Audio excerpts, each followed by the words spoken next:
Hi, I'm Pam. Welcome to my kitchen. Need an easy party appetizer? Don't worry, I've got you covered.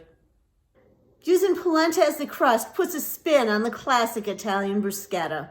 To make our polenta bruschetta, you'll need polenta mix, which is commonly known as corn grits, water, salt, fresh basil, garlic, balsamic vinegar, olive oil, cheese, and a medley of cherry tomatoes. To make the polenta, add water to a pot. Next comes the salt, and bring to a light boil.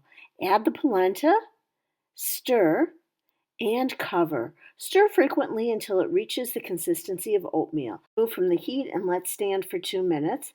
Spread onto a parchment-lined baking sheet. Cover with plastic wrap and refrigerate for 90 minutes.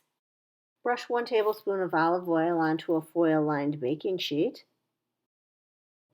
Flip the chilled polenta onto the foil-lined baking sheet, and hey, if it cracks a little bit, no worries, you're going to cut it into pieces anyway. In a small dish, combine 2 tablespoons of olive oil with 2 cloves of chopped garlic, and brush onto the polenta. Now it's time to pop this under the broiler. Check it frequently, as broilers can act quickly. Remove from the oven, and it's time to flip it again. This time onto another foil-lined baking sheet. Cover with 1 tablespoon of olive oil and pop it back under the broiler.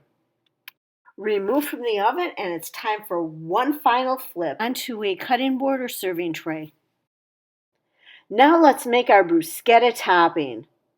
Quarter your cherry tomatoes and toss them into a small bowl. Having trouble peeling your garlic? Well, there's an easy solution for that. Take the flat side of a knife and just lightly tap it onto the garlic, and the garlic peel comes right off.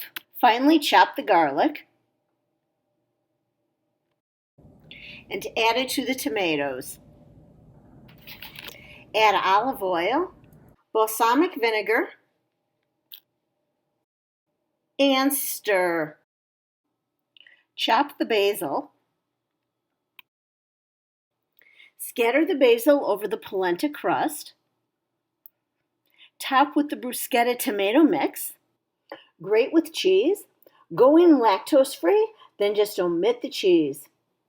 Cut into slices and pair this delicious polenta bruschetta with a great glass of wine. Remember to check out at In Pam's Kitchen on Instagram.